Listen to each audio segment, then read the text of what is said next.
Glad to have you back with us. It's Thursday and the 22nd day of August, and we've got, guess what, more storms on the horizon. I'll talk to you more about that in just a second. We do, however, going back to the storms that rolled through much of Kentucky yesterday, now know the identity of the two men who were struck by lightning in Madison County. The coroner from Garrett County first responded as he thought it was in his county and coverage area. It was after they reached the remote barn, so to speak, that they learned that indeed it was in Madison County, a tobacco barn where we're told that 10 to 12 people were working when lightning struck the barn. Several others were injured, at least one other one taken to the hospital with non-life-threatening injuries. But the two most seriously hit were 25-year-old Scotty Elam and 29-year-old Bobby Maggard. They're both Lancaster residents and both died after being struck by lightning when it hit the barn in what is being termed nothing more than just a freak accident. They realized the storms were going on and were in the middle of taking precautions to try to make sure that no one was injured when lightning struck without a moment's notice. Now, getting struck in a barn is not all that unusual without going into too many details, and I think we spoke to the individual on the news here a couple of years ago, or at least I shared his story about being in a barn and holding a metal door or gate inside the barn when he was struck by lightning. He wasn't seriously injured, but indeed, just because you're in a structure of that nature does not certainly mean you're safe, as we are reminded by this tragic incident that's claimed the life of two young men from Lancaster. As far as our weather is concerned, over the next 24 hours, it's going to be a bumpy ride. A cold front cometh, and it's going to give us an increased chance of showers and thunderstorms during the overnight. I'll pinpoint it in a little more detail towards the latter part of the program. Right now, all high hopes are that it will be overnight. It won't be on the severe side necessarily. We're expecting some lightning and some heavy downpours, possibly damaging, but possibly flash flooding to be associated with it for some folks. Nevertheless, tomorrow looks to be about a half and half situation. We're hoping to drive about late afternoon, early evening, just in time for high school football. And then we're on to some clear and calm, very much deserved days in your weather forecast, and I'll outline those for you in just a few moments. Great deal of local headlines to talk about tonight. We'll begin with the Ivy Point Hill, which is, by numbers and by my estimation, one of the more frequent scenes, we'll call it, for accidents in Magoffin County. It's certainly not unusual to have an auto accident on the Ivy Point Hill once a week, once a month. Weather conditions, of course, always apply. And right now, if you're traveling the Ivy Point Hill, as dangerous as it can be at any other time, it's as dangerous as it's ever been. However, it's just a temporary solution to a problem that's been long overdue to being remedied. After years of countless accidents on the Ivy Point Hill and years of layers of blacktop piling up and years of settling on the edges of the roadway, well, it was all adding up to what I've referred to in the program I know over the years as nothing more than a ramp that the guardrail would make. It was just almost even in some spots with the surface of the road. The State Highway Department already remedied the situation on the other side of the Ivy Point Hill, and now, says Steve Howard, superintendent with the State Highway Department here in Magoffin County, they're starting to work on a project that's long overdue. It's heavily traveled, but it's such a dangerous spot being on that hill and with the river down below it. Obviously, if you go over, you're going to, I don't know if you'll survive it or not, but it's probably maybe the worst one that we've got in the county, and that's pretty much why we're fixing it. What's the scope of the project as far as time and work? Time frame, I'm hoping by next Friday, which will be the 30th, we should have it done. If we don't have it done, we'll be very close to finishing. So, as I understand the video that we're looking at now, you guys have got the post removed, and it's going to have to stay like that for several days. So, I'm assuming a major word of caution is what we want to relay tonight, if I'm not mistaken. Yes.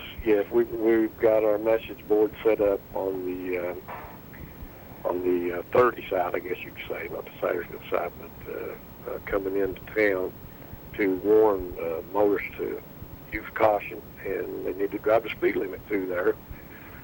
We don't want somebody to come through there speeding and accidentally go over that thing, because we don't have anything to catch them at the moment. But we do have our cones set up. They're pretty visible. You can see those, and just use extreme caution through there. As Howard said, they hope, weather permitting, and right now it looks as though it will, they hope to have a new guardrail. They will be using new pieces and a few that they were able to save and have it going down the Sagersville side of the Ivy Point Hill by the end of next week.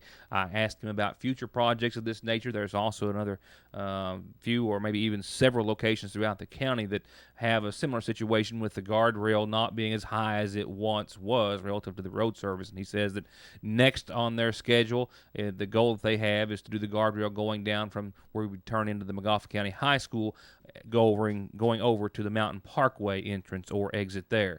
The guardrail, he says, nearly as bad as that. There's a gas line there that they're going to have to deal with. That's the only issue right now they're working on besides funding, but that is their next target for such a job. He says this one he was very excited to see, and they've been working on getting this one done now, he says, for about 2 years. And on the heels of that, details of 2 auto accidents, the most serious of which involved a single-car collision that happened in the area of Route 30 and the Lark Arnott Hill, injuring the single occupant of the vehicle, the female driver.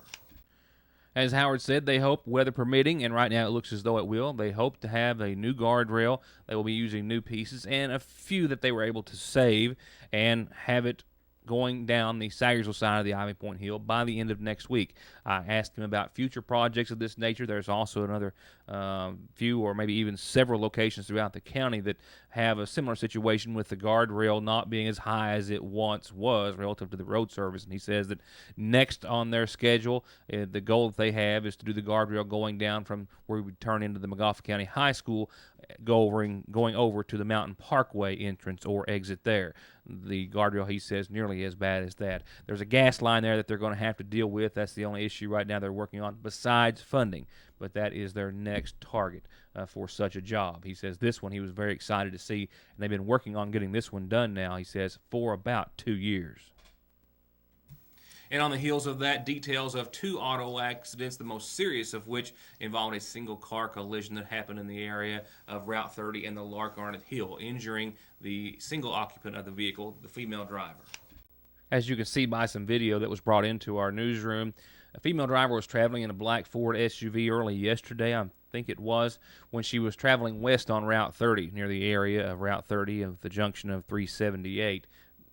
From Sagersville or away from Sagersville in the westerly direction. It's my understanding per emergency and authorities on scene that she dropped off the roadway. You could almost see there a little bit into the grass. It appears as though it struck the ditch line, and there where it meets the roadway, that collision then forced the vehicle back in the road, spinning it around into the opposite direction. No other vehicles were involved. I'm told the driver refused medical treatment at the scene, but was transported by a personal vehicle or family member later to the Paul B. Hall Medical Center. As for the second of the 2 accidents to report to you tonight, very little information. It was actually late last night, around 10 o'clock or so, the Montgomery County Sheriff's Department and the rescue squad and others were called to the Brown Mountain area on Route 7. It was there that they did discover a vehicle that had overturned and gone off the roadway. However, the driver of the vehicle had been picked up by a friend or, we believe, family member and was not at the scene. It was believed to be a minor accident as far as injuries are concerned. With that said, I'll be right back.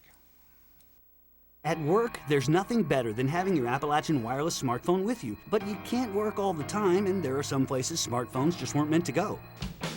So get yourself a second phone for when you want to play a little rough. The Sonim XP3400 is the toughest phone you can find. Rock-solid performance, a Gorilla Glass screen, GPS, it even goes underwater. Best of all, you can add a Sonim for as low as $15 a month. Better service, bigger savings. That's today's Appalachian Wireless.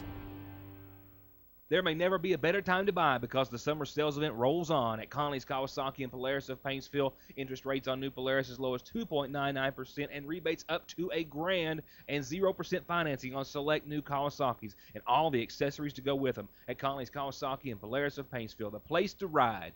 Before you call anyone else, call Asphalt Paving Company, APC, for a list of local and area paving jobs that they've done and still look great after 15 or 20 years, and for an estimate on your blacktopping project. Driveways, parking lots, residential or commercial. APC has a 10-year guarantee, decades of experience, and a reputation for using the best materials to pave, resurface, seal, or stripe your property. APC, 859-983-6433. Bailey's Furniture has done it again. This beautiful queen-size sleigh bed, media center, and matching chest are only $295 each, whether you buy one or buy them all. And you can save $400 and get a second nightstand with this gorgeous Von Bassett group. Lazy Boy rocker recliners start at $295, and Catnapper lift chairs start at $689 at Bailey's Furniture and GE Appliance Center. It's the summer that keeps on giving at Dairy Queen. From the incredible new S'mores Blizzard Shake and new latte treats, the new lemon meringue, all of which you can still get, to the new Triple Berry Brownie Blizzard, which is not what you're thinking unless you're thinking of the unmistakable taste of chocolate, brownies, and decadent flavor of strawberry, raspberry, and blackberries all mixed in our creamy vanilla soft serve, all of which are perfect next to any of our big grill burgers. And don't forget, we've still got the $5 lunch at your Sayersville DQ.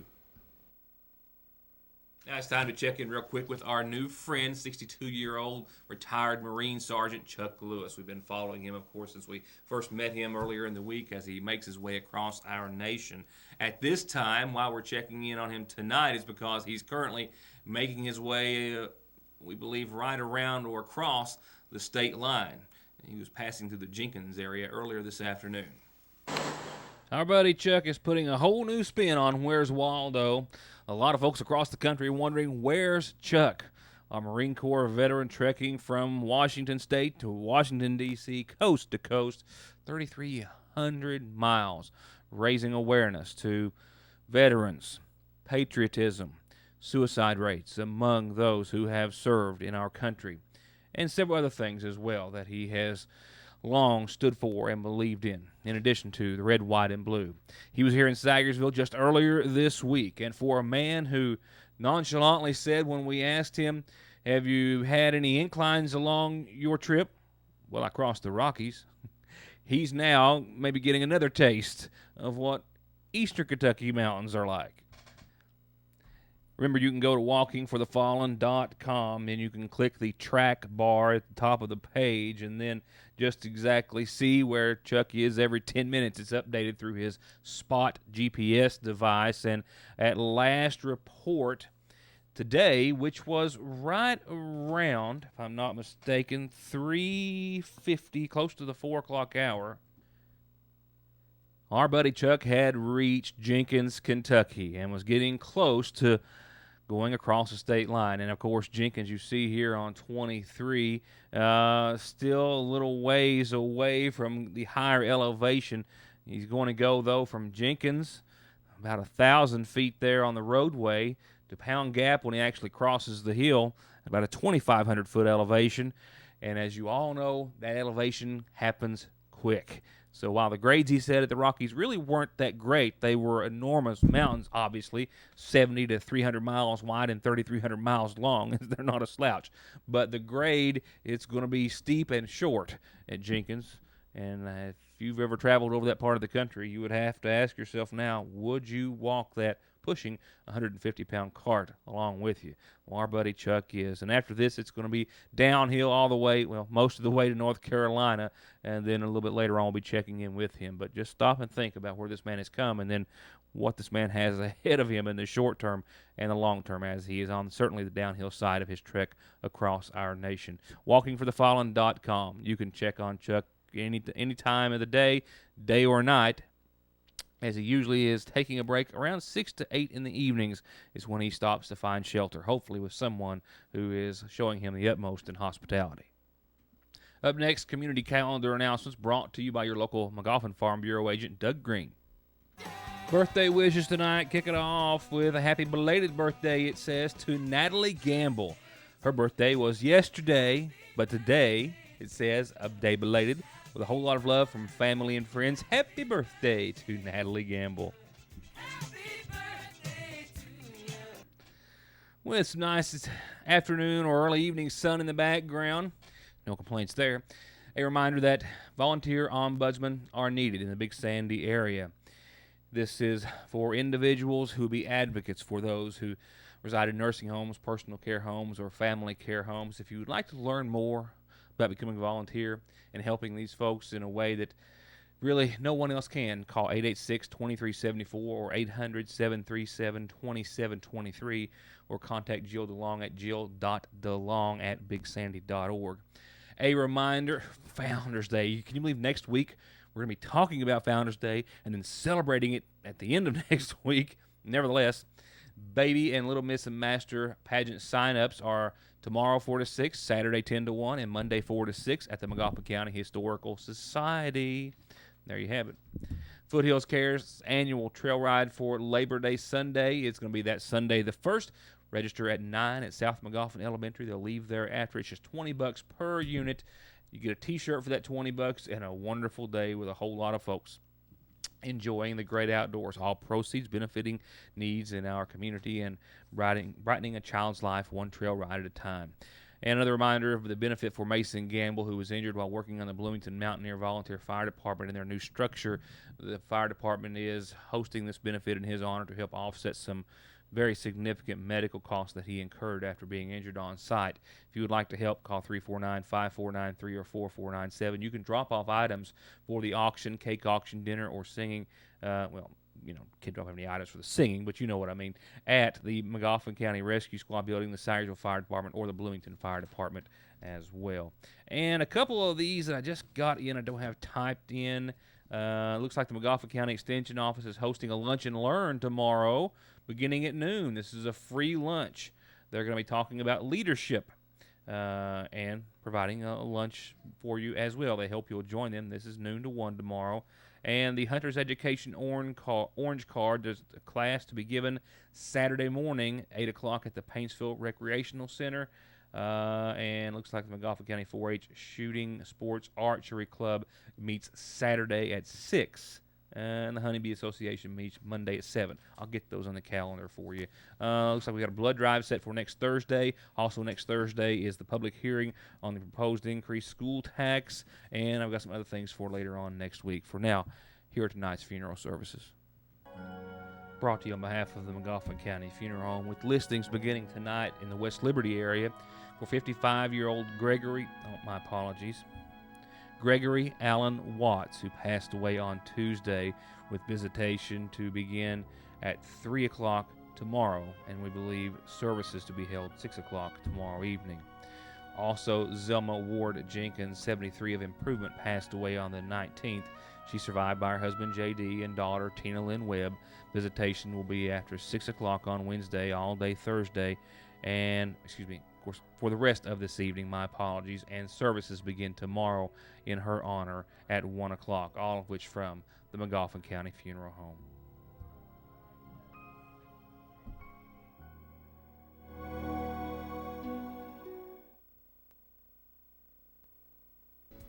Sagersville Nursing and Rehabilitation Center is proud to announce the newest members of our family, Administrator Lane Jones and our full-time chaplain Mark Campbell and volunteer Richard Green, new faces with the same sincere desire as these, to assist you and your family with short-term rehabilitation solutions or long-term nursing care needs, close to home and those that you love. Sagersville Nursing and Rehabilitation. Hi, I'm Don McFarland. I'm an attorney in Sayersville, Kentucky. I'm here to serve you and meet your legal needs. If your family or loved ones get in trouble, or if trouble comes to your door, then it's always good to have a friendly face that you can call on. So please, give me a call. I've been here my entire life. I was born here. I was raised here. I grew up here. I have a family here. I've been practicing law here in Sayersville since 1994. So when you have times of trouble and times of pain, then pick up the phone and call Donald Wayne. 349-9000. Come in and explore all the summer fashions and styles at Fraser's Prater Drug Seasonal Shop in downtown Sayersville, where now you can come in and order from our acrylic cutout, monogram, and nameplate collection in cool acrylic colors or in sterling silver or gold or rose gold vermeil. Now especially at Fraser's Prater Drug Seasonal Shop in Sayersville. The Home Furniture Blowout Labor Day Sale is going on now through September 3rd. Don't miss these discounts. Free mattress set with any in-stock bedroom group. Free soundbar home theater with TV purchase. Receive 20% off any in-stock TV stand. Special financing up to 12 months with 0% interest. Receive a discount equal to your sales tax. And our mix and match bedroom and living room pieces have been discounted at blowout prices. Don't miss the Labor Day Sale at Home Furniture at the Highlands Plaza in Prestonsburg. Now for the second and last segment on this Tuesday morning's regular session of the McGoffin County Fiscal Court. A couple of items on the agenda that I didn't include in yesterday's report, including blacktopping and resurfacing to the tune of millions of dollars for hundreds of McGoffin County roads. They approved the annual treasurer's and financial report. Regina McClure from the Big Sandy Ad was also there to discuss a grant for repeaters to be used for the countywide radio system, which has been undergoing a major upgrade over the past year and a half or so, to my estimation.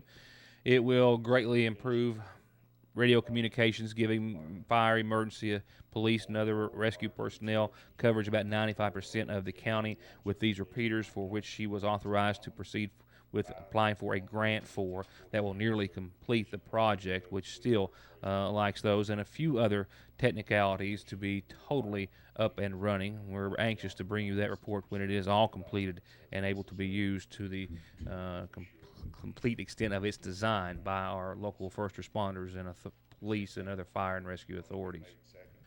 When it came time to discuss the authorization for sealed blacktop bids, Judge Executive Hardin outlined the initial surfacing phase. Now, this means these will be roads that have never seen blacktop. They have, of course, funding allocated, $2.5 million that the county had in savings, more than $500,000 in resurfacing road discretionary funds, and $3 million, which basically the county will be bonding. Tuesday rather, they were discussing that $3 million in bonding money that the judge says will be used to put blacktop on what we are told is 114 roads in McGoffin County, averaging about 0.3 of a mile for each road that have never seen blacktop before. About plus the ones that we are already received the money from the state.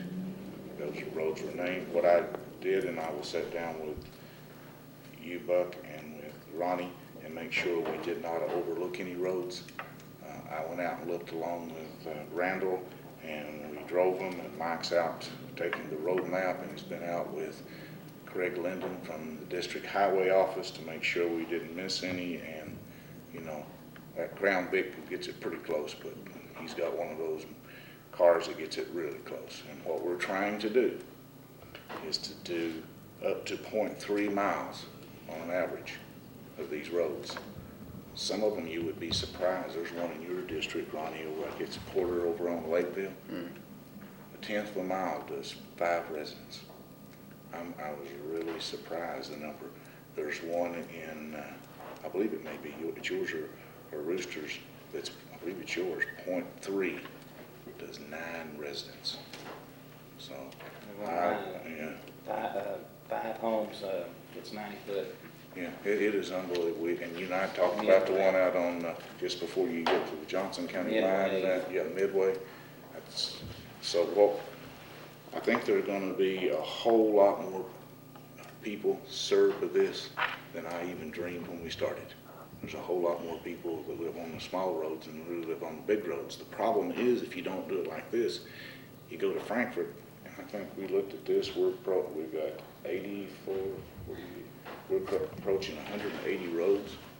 Well, you go down to Frankfort and ask for 180 roads, even if they are small roads, they're not going to help you. Also, they won't give us any money for initial resurfacing anymore, hardly. So I'd like to make a motion to have that authorization. Is there a second? I second. Motion been made and seconded. Any discussion? All those in favor signify by saying aye. Aye. Those opposed. Now, once again, we are told after a follow-up today that this initial surfacing, which will be blacktop to be laid for the first time, will be some 114 roads, which are being documented.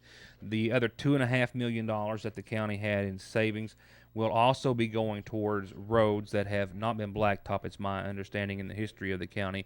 Those are still being assessed, and that money will be spent there. The $500 and some thousand will go towards resurfacing some of those in the city and some other roads within the county, which we've already covered during previous meetings.